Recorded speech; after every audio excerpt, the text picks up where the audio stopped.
पुण्यात्माओं, परमात्मा स्वयं ही इस काल के लोक में आते हैं, अपने बच्चों को तत्व ज्ञान से परिचित कराते हैं। दास के अंदर उसी पूर्ण परमात्मा कबीर साहिब जी की शक्ति काम कर रही है। आप सभी पुण्यात्माओं को काल के जाल से निकालने के लिए परमात्मा इस पृथ्वी लोक में फाल्गुन शुक्ल पक्ष एकम विक्रमी संवत 2053 9 मार्च 1997 रविवार के दिन आए और सार नाम व सार शब्द खुलकर देने का आदेश दिया, जिससे आप सभी का मोक्ष हो सके। इसके बाद इस आध्यात्मिक ज्ञान के प्रचार प्रसार में बहुत तेजी आई और आज आप सभी पुण्यात्माओं को अपने निज घर की और परमात्मा की पहचान हो पाई। 600 साल पहले परमात्मा को ना पहचान कर हम काल के जाल में धोखे से रह गए थे। अब की बार दास को आम संत समझकर धोखा मत खा जाना।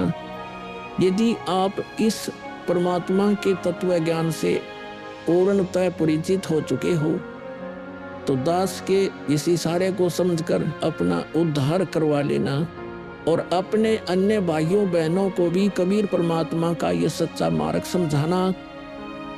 दास को कबीर परमात्मा का मिलना आप सभी के जीवन के कल्याण का कारण बन रहा है। आपको अब उस दिन की घटना के बारे में बताता हूँ। ये सत्य घटना उस दिव्य प्रसंग की है जो आज तक केवल एक रहस्य था। वो रहस्य सालों पश्चात अब आपके सामने प्रस्तुत होने जा रहा है। संत रामपाल जी महाराज जी के जीवन का वो महत्वपूर्ण दिन जिसके विषय में उन्होंने आज तक भक्त समाज के समक्ष केवल सांकेतिक और आंशिक वर्णन किया था, अब उनकी आज्ञा से वो दिव्य प्रसंग विस्तार से प्रस्तुत हो रहा है। ये प्रसंग उस दिन का है जिस दिन संत रामपाल जी महाराज जी को कबीर परमेश्वर जी स्वयं इस धरातल पर आकर मिले थे। हे गुरुदेव राम देवानंद जी महाराज, ना जाने आपने इस दास में क्या देखा कि आपने इस दास को इतनी बड़ी जिम्मेदारी दे दी। अपने बाद मुझे गुरु पद पर बैठा दिया। ये दास अपनी आखिरी सांस तक आपके द्वारा दिया गया जगत कल्याण के मार्ग और मोक्ष के कार्यों को पूरा करने के लिए समर्पित रहेगा। परमात्मा का सत्य ज्ञान और सच्चा मंत्र हर घर तक पहुंचा के छोड़ूंगा, फिर चाहे कुछ भी बीते मेरे साथ। ये दास आजीवन परमात्मा के मार्ग में कार्यरत रहेगा। ये फाल्गुन शुक्ल पक्ष एकम विक्रमी संवत 2053 9 मार्च 1997 रविवार की बात है। संत रामपाल जी महाराज हरियाणा के झज्जर जिले के एक झाड़ली कस्बे में गरीबदास जी महाराज जी की वाणी का पाठ करने गए थे। वहां किसी कारणवश पाठ रद्द होने की वजह से वे वापस आ रहे थे। वहां से लौटते समय संत रामपाल जी महाराज कबीर परमात्मा की याद में मग्न अपने दुपहिए वाहन पर सवार वापस लौट रहे थे। संत रामपाल जी महाराज स्कूटर को रास्ते में एक चाय की दुकान के पास रोक देते हैं। राम राम महाराज जी। राम राम भगत जी। महाराज जी चाय समोसा लगा दूं? हाँ भगत जी लगा दीजिए।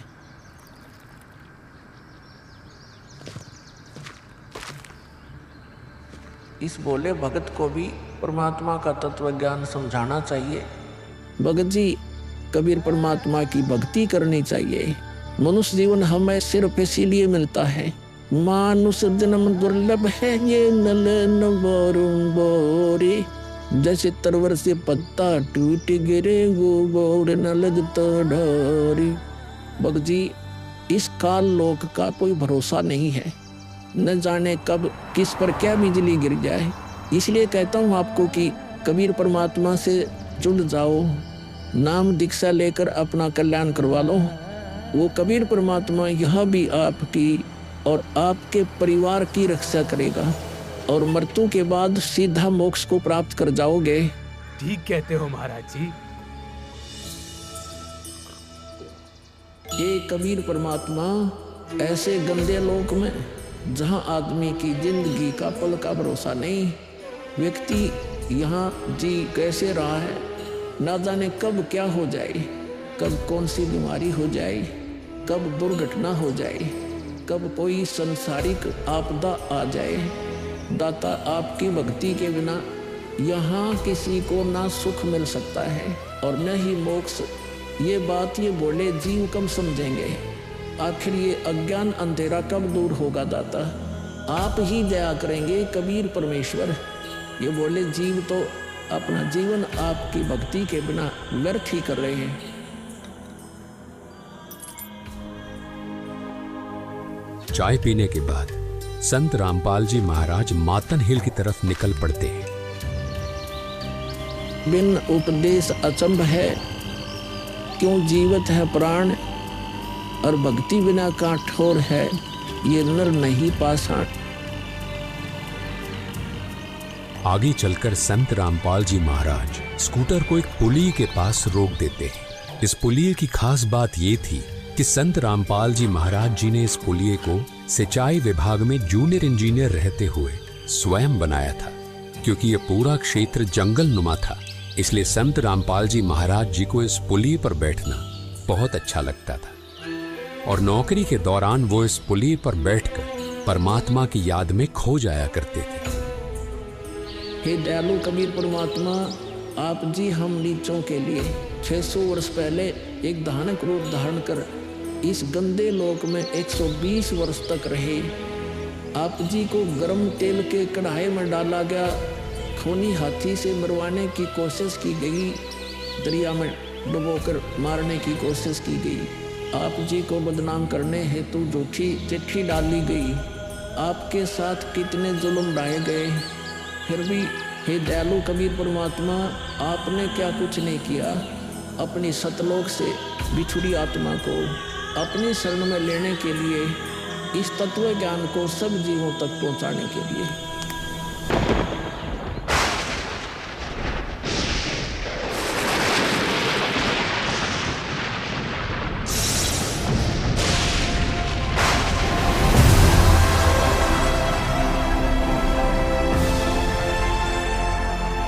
साहेब कबीर आजा आत्मा तोए पुकारती, तेरे हाथ में चाबी वो सतगुरु सतलोक द्वार की। साहेब कबीर आजा आत्मा तोए पुकारती, तेरे हाथ में चाबी वो सतगुरु सतलोक द्वार की।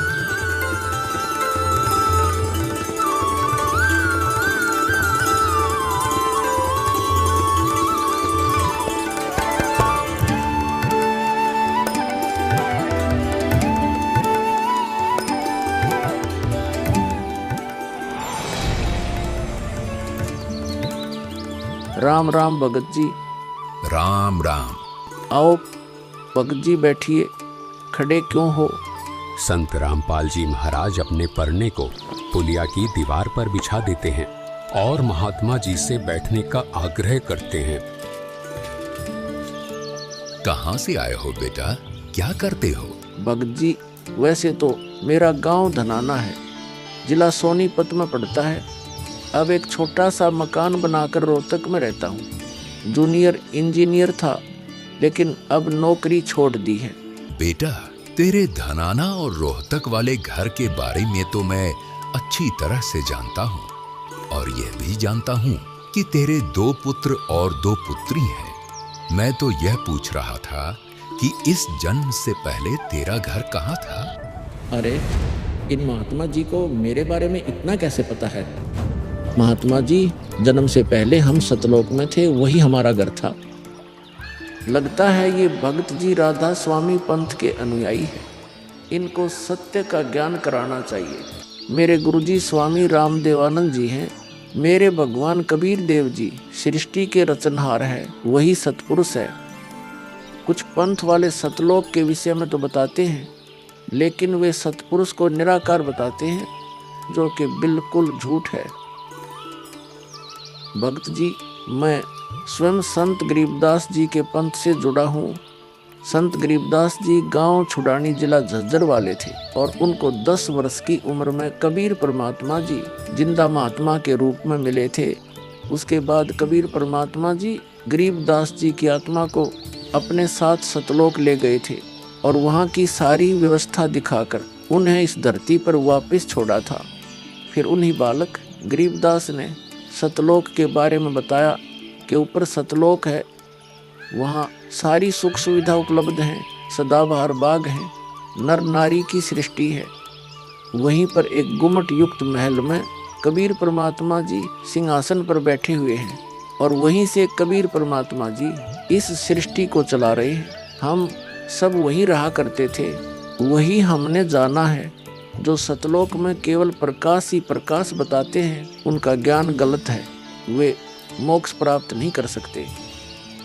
भक्त जी उस बालक गरीबदास ने वाणियों के माध्यम से बताया है कि गरीब अनंत कोटि ब्रह्मांड का एक रति नहीं भार, सतगुरु पुरुष कबीर हैं कुल के सिरजनहार। कौन कबीर? हम सुल्तानी नानक तारे दादू को उपदेश दिया, जाति जुलाहा भेद नहीं पाया, काशी माहे कबीर हुआ। बहुत आनंदित करने वाली बातें करते हो, और बताओ कुछ। इन्हें अपना ज्ञान अधूरा लग रहा है, हो सकता है ये नाम दीक्षा लेकर परमात्मा से जुड़ जाए। भक्त जी अगर आपको अपना कल्याण करवाना है तो एक ही तरीका है, नाम दीक्षा। मेरे पूज्य गुरु जी ने मुझे नाम दीक्षा देने का आदेश दे रखा है। मैंने अपना घर और नौकरी छोड़ दी है, अब गुरुदेव जी की ही आज्ञा अनुसार प्रचार और दीक्षा देने का पवित्र कार्य कर रहा हूँ। बेटा, क्या तुम्हारे गुरु जी ने तुम्हें सारनाम और सार शब्द देने का भी आदेश दिया है? इन्हें कैसे पता सारनाम सार शब्द के बारे में? गुरुदेव की आज्ञा थी कि अभी सारनाम को सार्वजनिक नहीं करना है। उन्होंने कहा था कि मुझे स्वयं परमेश्वर कबीर जी मिलेंगे और वही मुझे सारनाम को सार्वजनिक करने का सही समय बताएंगे। तब तक यह सारनाम केवल विशेष विश्वास पात्र अनुयायियों तक सीमित रखना है। बेटा रामपाल, मैं ही सत्य पुरुष कबीर हूँ। अब वह समय आ गया है सारनाम और सार शब्द प्रदान करने का। वह भक्त जी, मैंने आपको बता दिया कि कबीर परमेश्वर मुझसे मिलने आएंगे, तो आप स्वयं ही कबीर परमेश्वर बन बैठे। मैंने अपने गुरु जी से पूछा था कि हे गुरुदेव, मैं कैसे पहचानूंगा जो मुझे मिलेंगे कि वे कबीर भगवान हैं? गुरु जी स्वामी राम देवानंद जी बोले, यह विश्वास करवाना, वो पहचान करवाना उनका काम है। तभी तो मैं बता रहा हूँ, मैं ही सत्य पुरुष कबीर हूँ। कबीर परमेश्वर जी सबको जिंदा बाबा के वेश में मिले हैं, आप तो जिंदा बाबा वाले वेश में नहीं हो। जिंदा महात्मा तो मुसलमान साधु होते हैं। मुसलमान धर्म तो अभी 1500 साल पहले ही बना है। मेरा असली वेश तो यही है जिस रूप में मैं तुम्हारे सामने खड़ा हूँ। रामपाल, तुम मेरी परम हंस आत्मा हो। जगत कल्याण के लिए मैंने ही तुझे भेजा है। अब सही समय आ गया है सार नाम और सार शब्द देने का। मैं कभी सिर पर मुकुट, कभी पगड़ी, कभी टोपी धारण कर लेता हूँ। चारों युगों में आता हूँ। सतयुग में सत सुकृत नाम से, त्रेता युग में मुनींद्र नाम से, द्वापर युग में करुणामय नाम से और कलयुग में अपने वास्तविक नाम कबीर देव यानी कबीर नाम से आता हूँ और तेरे जैसी हंस आत्माओं से मिलकर उनका भ्रम दूर करता हूँ। लेकिन अगर तुझे केवल जिंदा महात्मा के रूप में विश्वास है तो मैं तुझे अपना वो रूप भी दिखा देता हूँ। ये देख।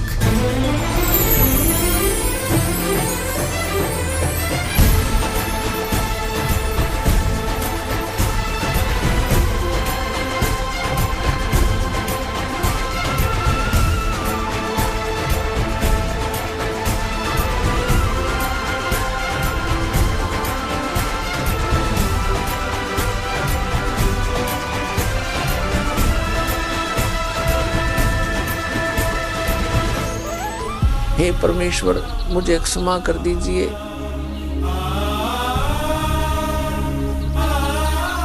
मुझसे अनजाने में गलती होगी।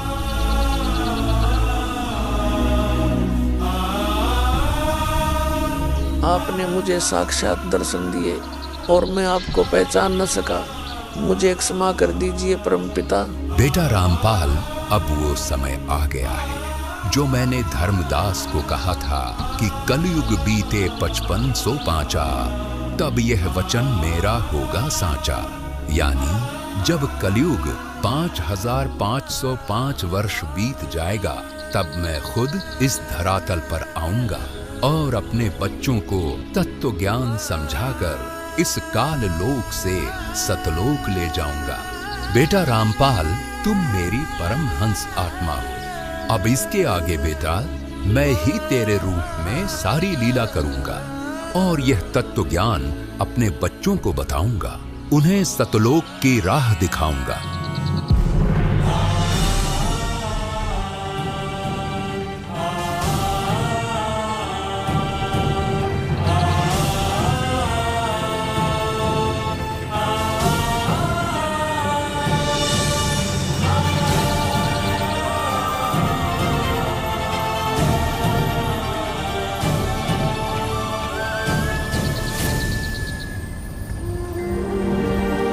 इस प्रकार कबीर परमात्मा संत रामपाल जी महाराज जी को सह शरीर सतलोक भेज देते हैं और अपनी लीला को आगे बढ़ाते हैं।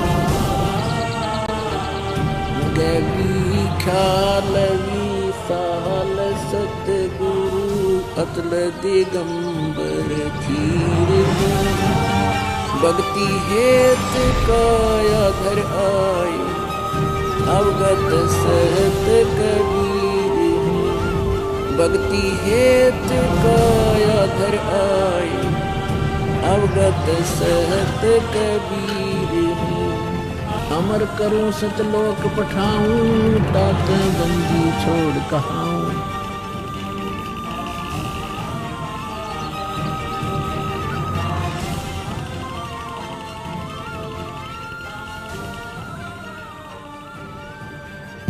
इस प्रकार कबीर परमात्मा संत रामपाल जी महाराज जी को सह शरीर सतलोक भेज देते हैं और स्वयं सर्व सृष्टि रचनहार कबीर परमात्मा संत रामपाल जी महाराज जी के रूप में संपूर्ण संसार का उद्धार करने के उद्देश्य से इस पवित्र मिशन पर निकल पड़ते हैं।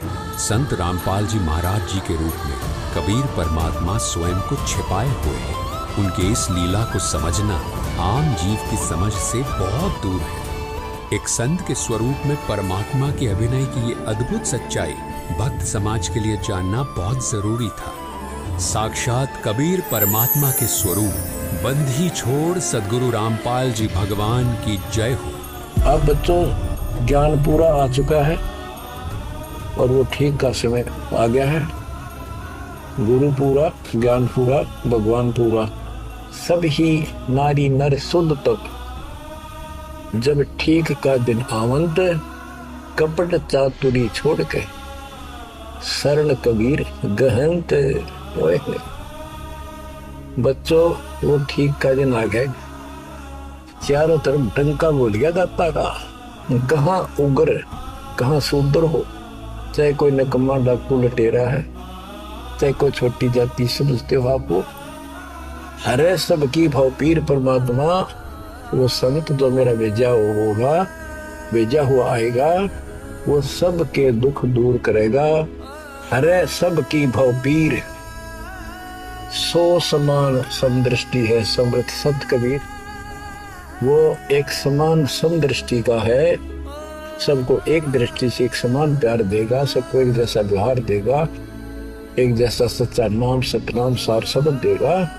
वो समर्थ सत कबीर ही होगा। बोलो बंदी छोड़ कबीर साहब की जय हो।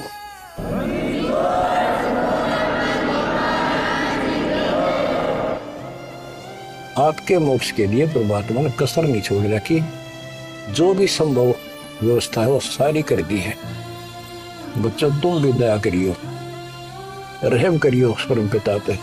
बच्चों, आने वाली पीढ़ियां आपको भी याद करा करेंगी। जब तक चांद सूरज रहेंगे आपका नाम रहेगा कि हमारे कौन माता पिता, कौन दादा परदादा दादी इसे अमृत ज्ञान को हमारे कुल में लाए थे। आने वाली पीढ़ियों के उद्धार के लिए तुम जिम्मेवार हो, कुर्बान हो जाओ। पहचान लो उस परम पिता को और पहचान लो अपने गुरुदेव को। परमात्मा आपको मोक्ष दे, आपको सद्बुद्धि देकर रखे, आपको भगवान की याद बनी रहे, सतलोक याद रहे, काल का कष्ट भी याद रहे, यहाँ भी सुखी रहो, सतलोक में सदा सुखी हो जाए। ये दास का आशीर्वाद है। सत साहिब।